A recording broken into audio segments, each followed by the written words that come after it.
Good afternoon. I'd like to call to order the Public Works Finance and Safety Committee meeting of Monday, April 5th, 2021. And we're having a little bit of technical issues right now, so this will be put on GovTV and YouTube later. We just aren't able to get it live stream at this time. So roll call, please, Kristen. Albertson, Here. Bueller, Here. Hoyer, Here. Oline, Here. Lallam, Here. Nancy, Here. Rademski, Here. Roby, Here. Billhauer, Here. Y. Present. Thank you. Thank you. Next item on the agenda is approval of the consent agenda. Have a motion by Lallam and a second by, was that Bruce? Bueller. I know I'm hard to see. Any discussion? All those in favor signify by saying aye. Aye. Anyone opposed signify by saying nay. Motion carries. Item 4 is the public input, and this is the time reserved for anyone who would like to make a public comment to step forward and do so. Is there anyone who would like to speak? If you're online, just say request permission to speak. Hearing no one, we'll move on to approval of the agenda. Have a motion by Billhauer. Second by Rademski. Any discussion? All right, all those in favor signify by saying aye. Aye.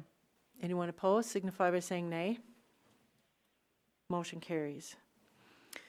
Item 6 is the regular agenda, and item A is approval to advertise and hire for the position of Facilities Operations Supervisor within the Parks, Recreation, and Forestry Department with a starting salary of $57,969.60. And I see our Park Director, Terry Kelly, is online. Terry, would you like to introduce this for us, please? Yes, thank you, Mayor, members of the council. What you have before you is one of two agenda items pertaining to the reorganization structure we did within the department that took effect of January 1, 2020. After 1 year of operations, we did take a look back as a committee to see how that was going. Within those conversations, we then identified two positions that we felt were needed to kind of restructure within the organization to fill in a few gaps that we found that didn't have the 100% total supervision of facilities or extra help in areas that are truly needed. So this one is one of two positions before you. This one is the Facility Operations Supervisor. I also have Jeremy Herbold, our Recreation Programs Manager, in the office as well, to field any questions. But again, this is really a review of our reorganization and just a few things we thought we need to keep the efficiency moving forward. This does come with a recommendation for approval from the Facilities Committee within the Park and Rec Board. It also does not require any additional funding or transfers from the general fund. It is capable of being funded all within the Park and Recreation budget. So I will answer any questions, or again, Jeremy Herbold is here with me, who would supervise the position. All right, thank you. Council members, any questions or comments? Councilman Billhauer? Kristen, you okay with? Yep, I'm fine. It is within the budget. Thank you. Anyone else? All right, pretty straightforward. All those in favor signify by saying aye. Aye. I'm not sure I took a motion. Okay, I get it. I'm sorry. I need to get a motion on that. I have a motion by Lallam and a second by Rademski. And now, any discussion? See no discussion. Now I will take action. All those in favor signify by saying aye. Anyone opposed signify by saying nay. Motion carries. Thank you. And then item B is similar, approval to advertise and hire for the position of Forestry Maintenance Supervisor within the Parks, Recreation, and Forestry Department with a starting salary of $57,969.60. And I'll look for a motion on this. Motion by Lalem and second by Rademski. And I will ask Terry Kelly to tell us a little bit about this one as well. Terry? Okay, thanks again, Mayor. I hope you can hear me. My screen, looks like the conference camera went black here. So are you able to hear me We okay? can hear you. Yep, you're frozen. Okay. Again, I won't repeat the justification. It's really reflective of the last agenda item. Again, I do have Matt Brandsrud with me on this one, who has supervised position. But again, it's to identify needs within the department, especially the forestry aspect. We have found that we are seeing some, we're basically getting quite behind in all the aspects of forestry. And with Emerald Ash Borer, the new equipment on its way, definitely an essential add to our organizational structure. So again, this does come with a recommendation from approval through the facilities committee within the board. And I will open this one up to questions as well. Thank you, Terry. Councilman Lalem? I'll ask Glenn's question. Kristen, is this in the budget as well? Yes, it should. I think too, when we talk about the budget, as Terry stated, a lot of this is due to, the reason we say it's in the budget is these amounts were not actually budgeted, but there will be there's been a few retirements and some other structural changes that will make it fall within the budget for 2021. Okay. So I Thank you. think we're Kristen. good. Yeah, thanks for clarifying that, Kristen. Anyone else? All right, all of those in favor signify by saying aye. Aye. Anyone opposed signify by saying nay. Motion carries. Item C is approval of a professional services agreement for testing services associated with the 10th Avenue North Reconstruction Project, project number 2007, with Forrester Testing in the not-to-exceed amount of $19,580, authorizing the mayor to sign all applicable documents. So moved. I have a motion by Rademski and a second by Albertson. And I will ask Public Works Director Heath Von Eyde to tell us about this, please. Yes, thank you, Mayor. If the council could recall, a while back here recently, we've awarded the construction contract for 10th Avenue North, along with a construction administration contract to our consultant, CDI. And at that last meeting where we had a contract brought forward, I had briefly mentioned the need for a testing contract that we would be bringing forward.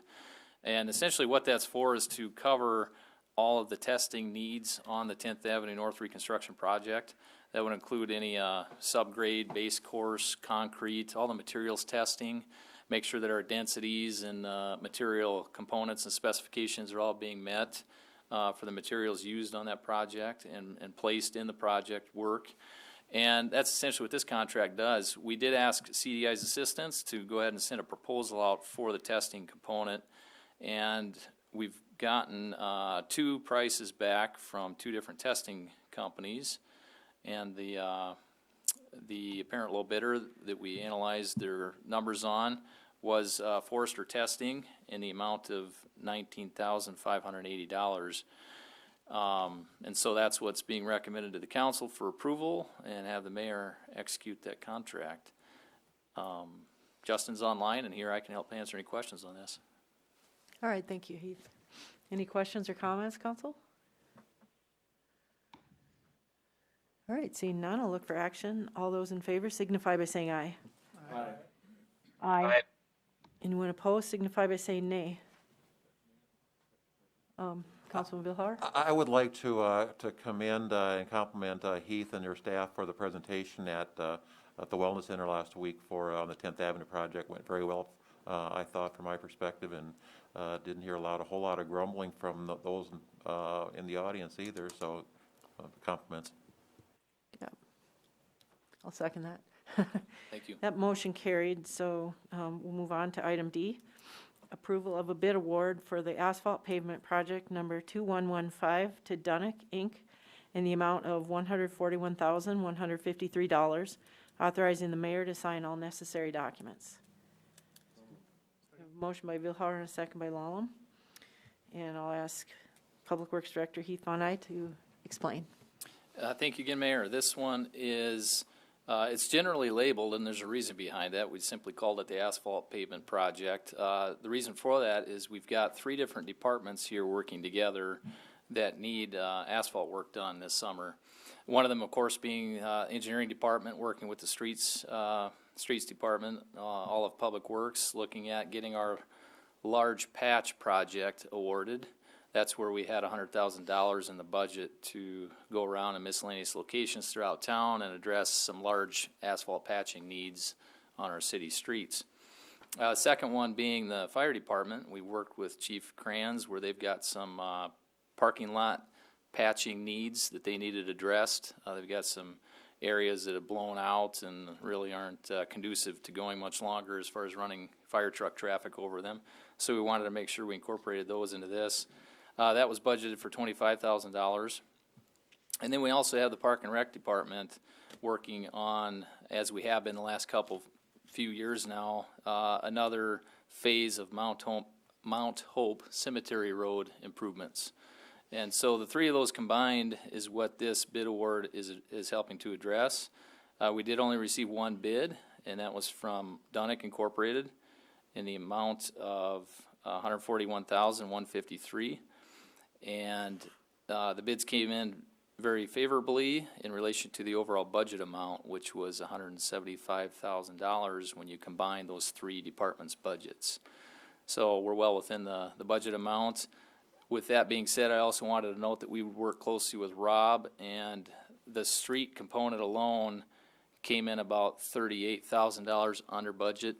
We're hoping to incorporate some additional patching into the project to maximize the budget amount that we have in place. As we all know, there's several street patches that are worthy of including in this. So we'd like to maximize that, but that'll come forward later when we close out the project and process any necessary change order requirements or things like that. So as of right now, that's what the project's for, and we recommend approval, and we stand by for questions. All right, thank you. Questions, Council? Councilman Villar? I support these projects, but I do have a question, whether it's for Heath or for Terry Kelly, if you're on the line yet. What's the status, or where are we at with the parking lot out the boat ramp at City Park? I've had some inquiries. I know that was scheduled, the last couple of years we've talked about that. And I drove out there last night, and it's getting worse all the time. So where's that in the pecking order? Yeah, that's you're right, Councilman Villar. It was about 2 years ago, I think was it 18 or maybe it might have been 18, 3 seasons ago we originally bid that work. Might have been 19. Justin has been working closely with TK on that and the contractor.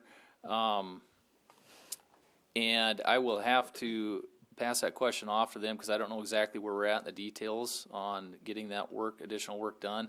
But I believe they wanted to revamp the scope of work and address a few other issues with some drainage and some camps pads and things like that were on the site too. TK or Justin, if you could chime in. Yeah, I'm sure Justin will probably take that technicality, Heath. Reminder why it wasn't done in the first 2 was for water levels at the lake. We just held off. We were able to do Jackson last year. We still have the money in the budget waiting on that project. With that, Justin probably fill in the rest of the details. Yeah, we're doing a little extra work, adjusting some of the areas in City Park. We're talking to Dunick, who's the contractor, and waiting to hear back if they maintain the prices and if it's gonna stay within budget. Okay, thanks. And the asphalt plant is not open yet, right? So it's not like they can do it right now, even though the weather's nice. Is there any projected opening date? Either of you guys know, Heath or? I have not heard. I'm looking over at Rob to see if Rob's he here. has. May? Oh. We got a ways to go. Okay, folks, for those of you that are listening, that means permanent pothole repairs got to wait till May. So anyway, back to my question, we will see something hopefully come before us at some point later on this spring then, is what I'm hearing? As far as work, yes, I believe we're set up contractually to go ahead with the work with Dunick. We're just ironing out the details on the numbers and the overall budget amount. We may or may not need to bring a change order forward, I guess is what I'm saying. So you may not see anything for action, but you may just see the work getting done. Okay, thank you. All right, thank you. Any other questions? Oh, Councilman Hoyer? Did you have a question? Hands down now. It's all good. I'll take that as a no. All right, then. There are no further questions. Look for action. All those in favor signify by saying aye. Anyone opposed signify by saying nay. Motion carries. Item E is approval of the NEUP, National Emergency Use Provision, release for the Watertown Regional Airport and surrounding properties, authorizing the mayor to sign all applicable documents. Have a motion by Lallam and a second by Albertson. And I will ask the Public Works Director, Heath, to tell us about this, please. Yes, thank you, Mayor. I'll give a brief background here, but then I would also like to let Todd Syrie, the airport manager, chime in on this item, and then potentially our consultant. Mike Schmidt is on the line, I believe, as well, from Helms and Associates, who's our primary consultant on this project. But generally speaking, what this item is it's one of the many phases or components of the process we've been working through out at the airport over the last handful of years now, really, on cleaning up and substantiating the airport boundaries and solidifying what is formal city airport property and what is not. And this NEUP release is one of the next steps in that process. If you remember a little while back, we brought a plat forward to the council, of course went through the planning commission and then subsequently the council for approval, where we solidified the formal boundary of the airport property. And then now that that's been completed, the consultant's been able to work forward on this next step, which is essentially requesting this release from the FAA. And I'll let the experts speak in more detail what exactly this means for us as a community and what it's helping to accomplish. But I do know it's the next logical step in that process and cleaning things up on the airport property. So Todd, if you want to take it from there and provide a little background or pass it off to Mike, I'd appreciate that. Thank you, Heath. And actually, I will turn to Brooke Edgar from Helms and Associates on this to give a little more background. This was started back in, I want to say 2014, late 13 or 2014. So it's been a long road to get to where we are, but this is in the final stages of getting a new plat for the airport and taking out some of the areas that we didn't need that we could utilize for some development. So Brooke Edgar, please. Thanks, Todd. So in a nutshell, the NEUP is the National Emergency Use Provision. Back in the 40s, when the government took control of the airport during World War II, they upgraded it and created the Army base. And then after the war was done, they using a quitclaim deed, deeded it back to the city. But in that deed, they had this NEUP, this provision in there, stating that basically the U.S. government can take control, to have full unrestricted use control of the airport if and when it needs to. So basically what this letter is just asking the federal government to release the airport from that provision. Most airports have slowly gone through this process in the past, and when we went through this with the FAA, the replatting with Todd and Heath and everybody, this came up that there's no record that it's ever been done. So just kind of a formality to try and get that little provision out of there so that it covers the city a little bit and we don't have any big surprises. And Brooke, if I could expand on that a little bit just for clarity's sake, and I guess in my mind, one way to think of this that helps solidify the need for it is it's not only including the proper city airport property, but also those areas of land adjacent to the airport that used to be considered part of the airport property that have now since been developed on and are owned privately by other companies. And there are a handful of those locations too that are being requested in this release request. Correct, Brooke? Yes, that's correct. Good point. Thank you, Heath. With that, we'll take any questions that the committee might have. All right, council members? Councilman Villar? As I understand, a lot of this should have been taken care of as it took place in years past. So hopefully this clears up what's taken place in the past.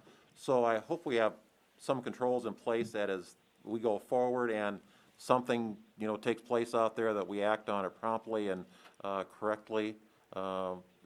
Is my question making sense? I guess I'm looking probably at Heath or Matt from your perspective on this. Or Todd, whoever, be the most logical.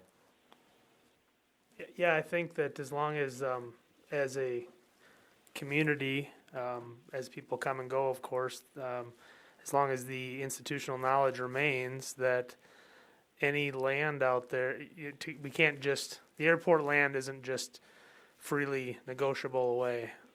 We have to be very careful with how we proceed in those matters. And so as long as, again, there's a collective institutional knowledge that both the council, airport board staff shouldn't be facilitating or entertaining transactions without making sure we get the proper checkoffs.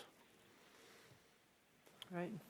We have processes and procedures in place, and ultimately the staff is the most knowledgeable. We need to follow what they say and make sure we're checking all the boxes when we do stuff. Any other questions or comments?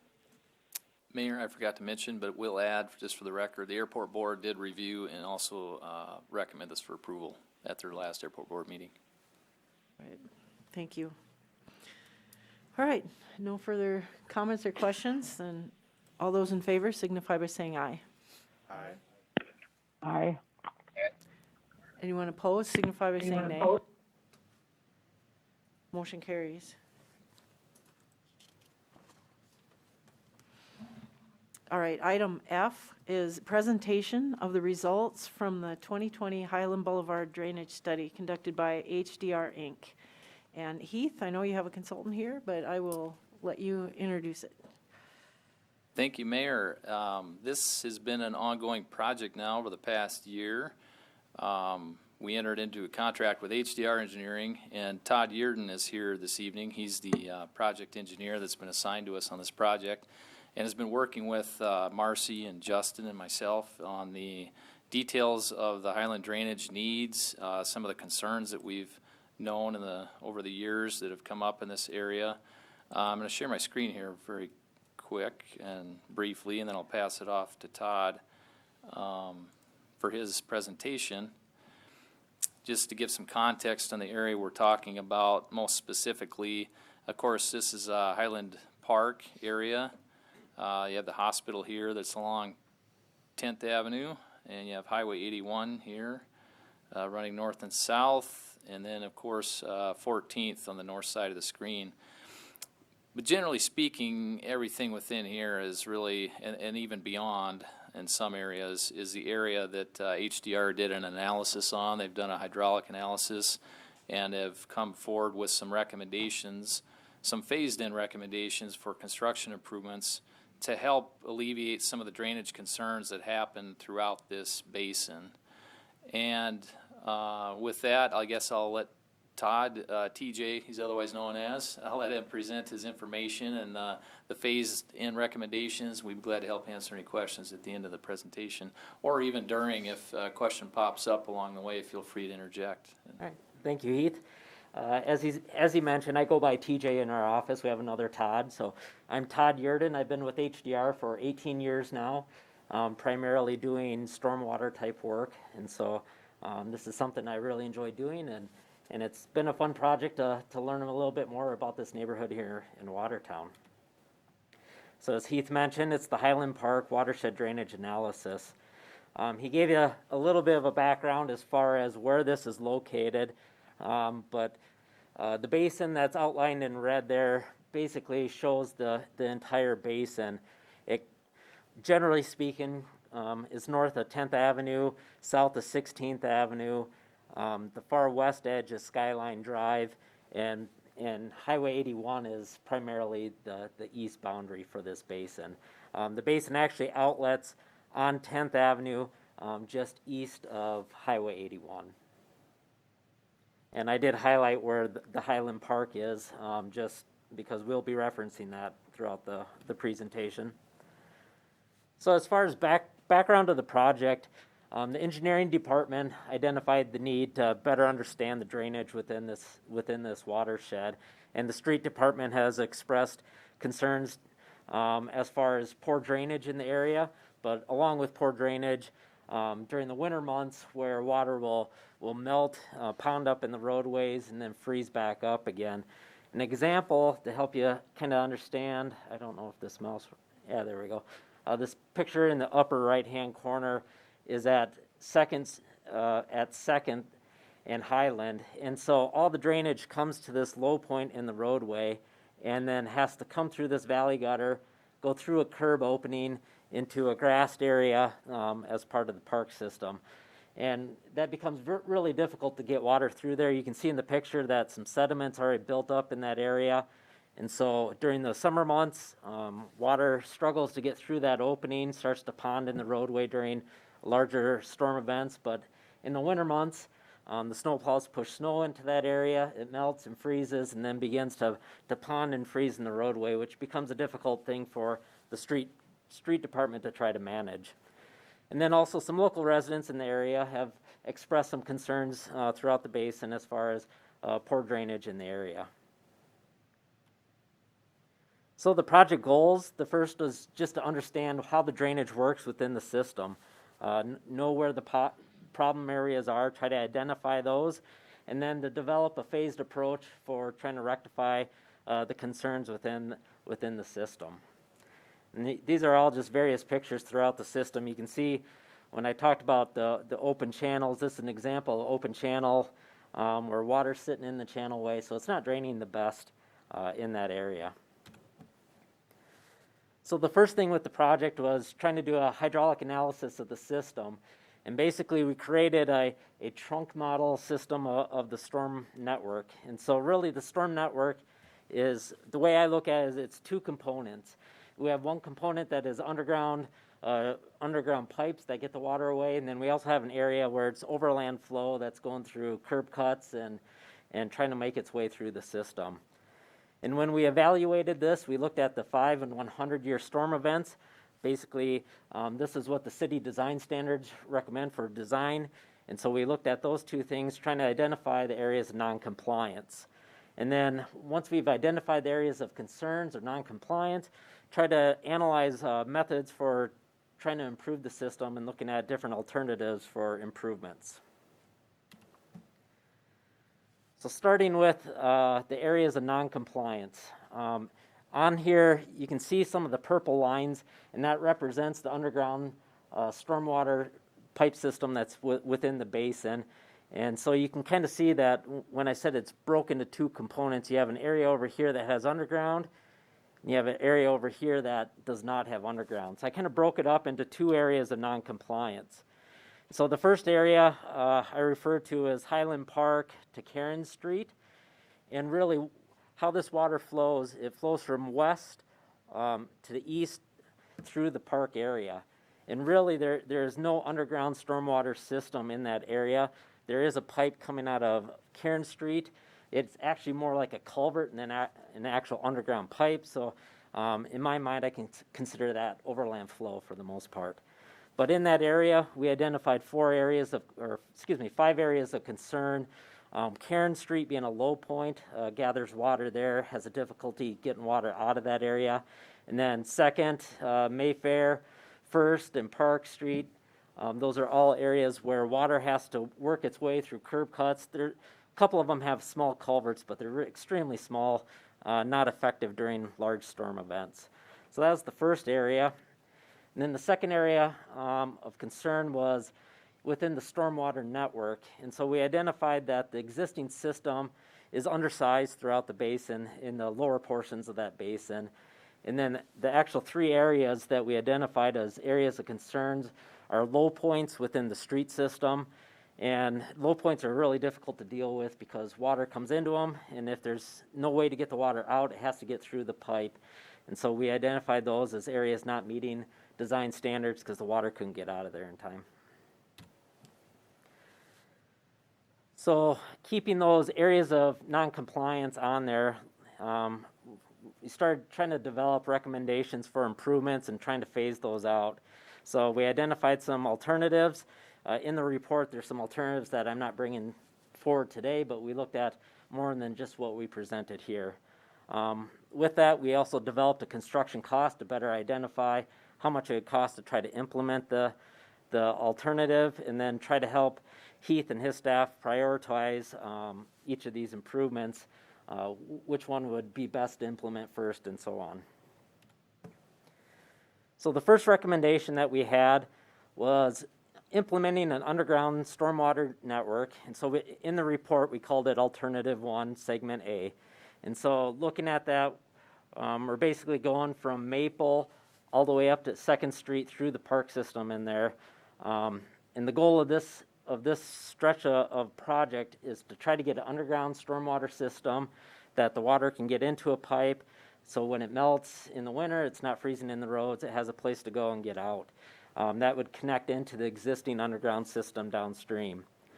And then it would also have inlets within the streets to help pick that water up. So this stretch of storm sewer, like I said, goes from Maple Street all the way over to 2nd Street. Construction costs for that, $685,000 was what was estimated for that construction cost. The second priority, the second project we looked at is basically a continuation of this first phase. We tried to break it up a little bit to help it be in more manageable chunks for the city to work with. And so that's carry on the same project from 2nd Street all the way up. It goes up down Highland, up to 4th, and then over to Karen. And so it's hard to help out the Karen Street area without having underground pipes. So we had to have priority 1 first, and then this one. Same thing of an underground stormwater network that connects in, ends up going down Highland Boulevard. And so basically this alternative helps alleviate the low point at Karen Street. The estimated construction cost for that is $962,000 to implement that underground network. Priority 3, we put this as a third priority, but this is something that could be implemented with priority 1 if funds are available and the Parks Department is willing to work with it. But we know that there's probably some works between Public Works and Parks try to help develop this option. But priority 3, alternative 2 in the study is creating some surface detention within Highland Park. And so when we looked at the basin as a big picture, we looked at areas of where is it green that we could potentially put some storage to help the system out. And what detention does is it helps reduce the peak flows, so that way water can get in the system better and not have to upgrade or upsize as big as potentially needed. And so we identified these areas of green space that are out there. We also do recognize that they're within the park system. But it's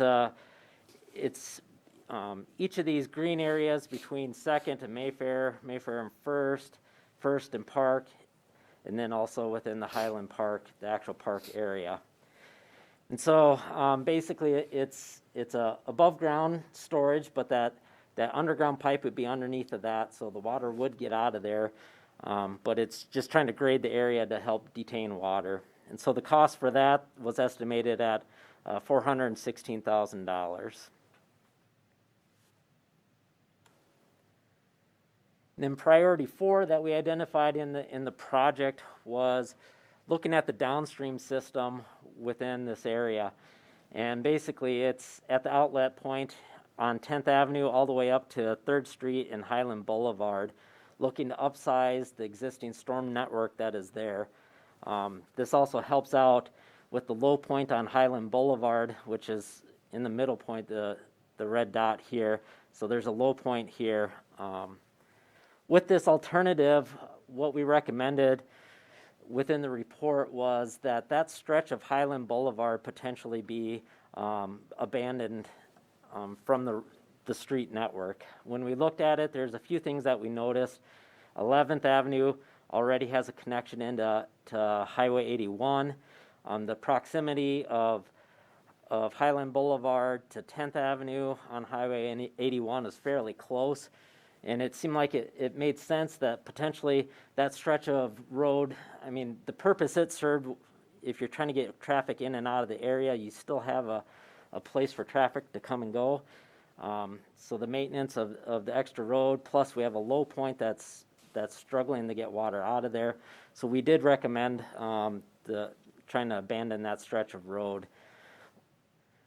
Looking at the construction cost was estimated at $2.974 million. Yes. If I may. A question on that green area. That's the part I was going to ask about. There's a couple of those intersections that are more like small parking lots. So, yes, so that was And I one. assume that was for surface drainage, but I've always thought that was kind of a ridiculous setup. How is that specifically going to get addressed? So that was part of trying to abandon Highland Boulevard through there. You get to the intersection, we'll call it 3rd, Highland, and 11th. It ends up coming at different angles that are less than ideal engineering-wise. And so that was part of that recommendation was you eliminate Highland Boulevard, so now you have 11th coming in from the east, you have Highland over on the west still, and then 3rd going straight north and south. So you eliminated a 5th leg out of that intersection. So that was one of the things is just trying to eliminate you stand in this intersection, it's a big old piece of pavement is what it is. So I don't know the reason back in the day, but that's what it was. How does abandoning it change the drainage? So as far as drainage would still go where it goes right now. The existing pipe is on Highland Boulevard. So it travels down Highland Boulevard over to Highway 81 and then down to 10th Avenue. And so really what it does is eliminates a spot where water, so the design standards say you can't have more than a foot and a half of water during a 100-year event. Well, if you eliminate that roadway where the low point is, all of a sudden the foot and a half isn't constricting you like it would be if a road was there. Knowing that you still have a low point that you have to deal with, but you no longer have cars trying to drive through a low point where water's trying to get out. So really, all the basin ends up going through this low point. So as water continues to trickle down, this is the last low point in the system before it heads over to 10th Avenue. So you just let it flood, essentially, but put it back to grass? Right, or... so we'd be looking at putting it back to grass, trying to utilize that area the best we can to potentially create some additional detention in the area, but the goal would be not to have a road at that location. So the cost, again, was estimated at $2.974 million. Part of that is the existing pipe is an arch. I'm trying to remember if it's 60-inch arch pipe.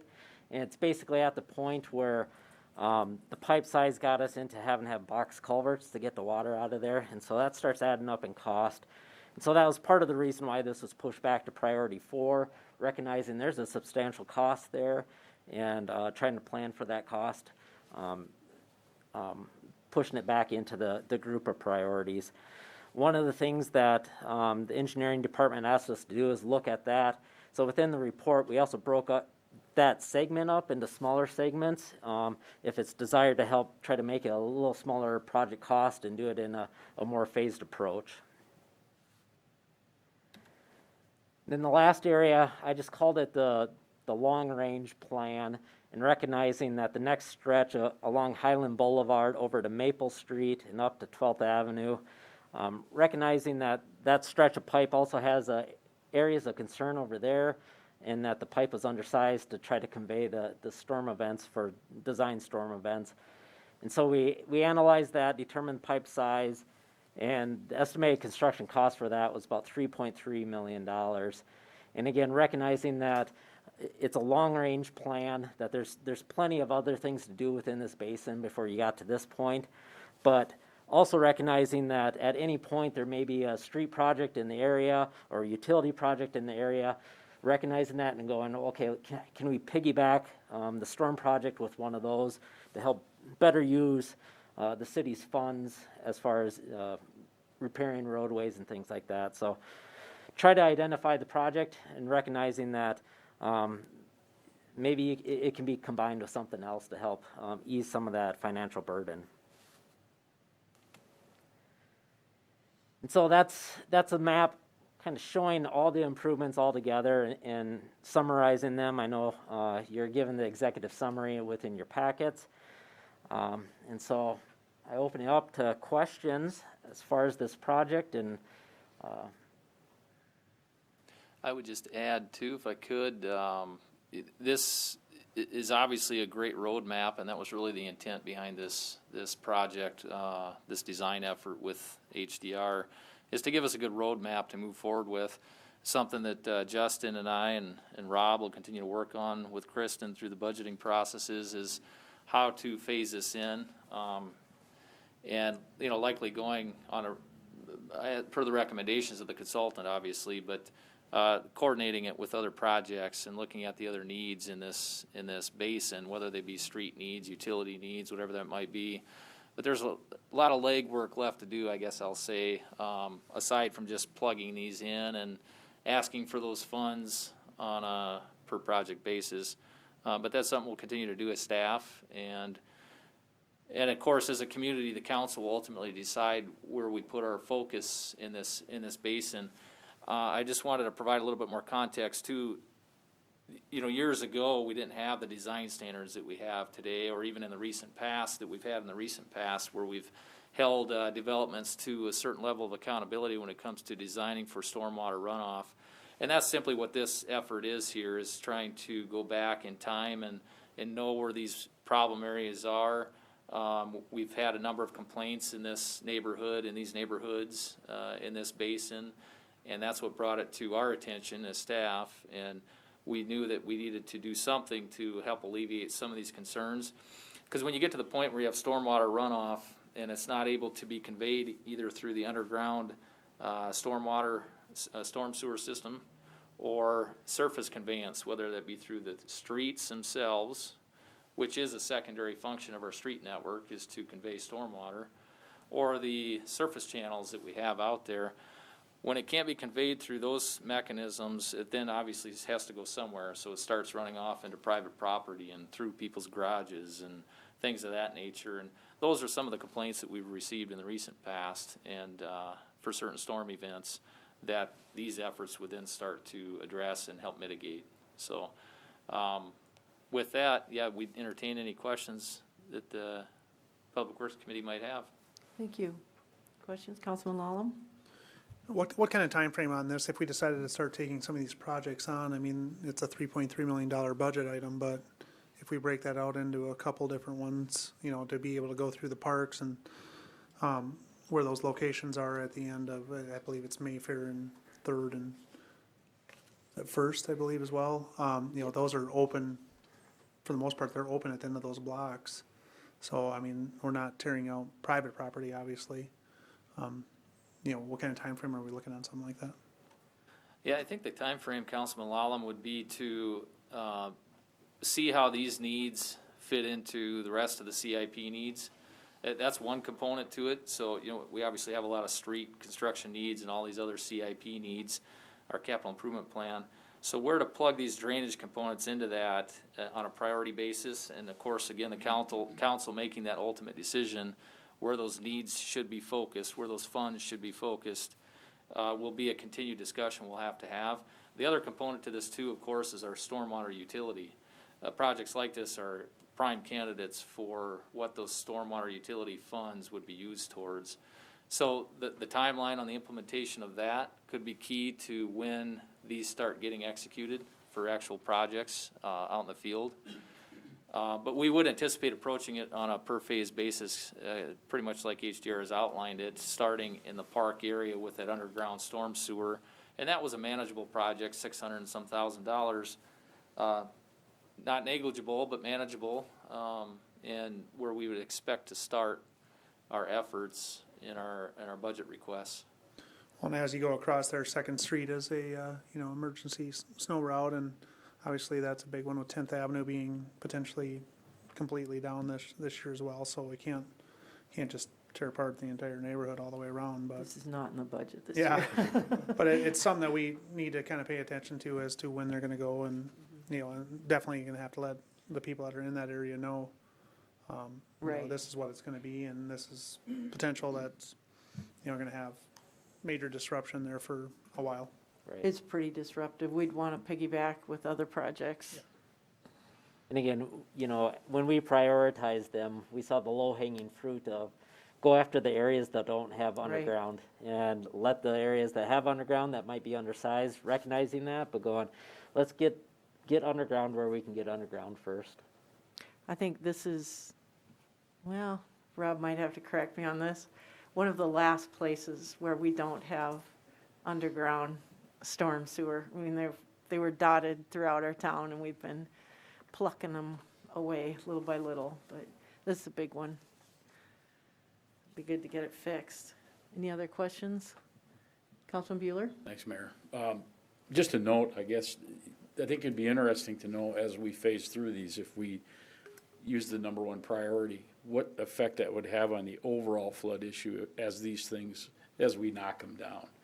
If we got alternative one done, or segment A, I should say, what that would do to the overall effect of the rest of the Right. potential project. And within the full study, we broke it up, so phase A was broke up and analyzed first, then added phase B, or segment A and B as we called it. And so within the report, we looked at how much does it help and has it fixed? We started looking at these outlying areas at Karen Street, up here on Maple and over by Broadway. Do the improvements downstream get the full advantage upstream, or do we need to continue carrying on? So we did look at it within the report of when you do each segment, how does that impact the project or impact the areas? The other, I just have a question as well. Yep. You had mentioned the alternative two, which would be the retention, I believe, for the priority one. What exactly what would be the benefit of that? So what that does is basically provides a spot for water to sit. And so as your system starts to back up during major storm events, your system should be sized for a 5-year event to get that water out of there. Beyond a 5-year event, it's going to start backing up. That allows a spot for water to back up while the system is emptying out. And so what it does, from the engineering side, you have this peak of rain that's trying to move through. It helps bring that peak down, or how much flow you're pushing through. So, but eventually that water would go into that underground Yes, drainage. so Because we've got this at is it Cottage Grove Park? I think it's one over by Lincoln. That was all terraced off to reduce the flow. And I can tell you, because I used to live right next to it, it worked really well. Yeah, so the plan, again, with that priority one was to put in an underground system that goes all the way through that park. Within the study is determined a 48-inch pipe through there, so it's a sizable pipe that's underground. And then as the system backs up, it starts backing up into, you could call it bowls within the park area. So it wouldn't mean that water's constantly sitting in them, because we have a 48-inch pipe underneath the ground helping get away, but for a few hours during a big storm event, it would build up in there and then slowly dissipate out. TJ, I don't believe it's in the scope of your work to do much, if any, modeling east of Highway 81, but that's another thing that the detention would help with too, is the eventual outfall of this system is right there at 10th and 81, and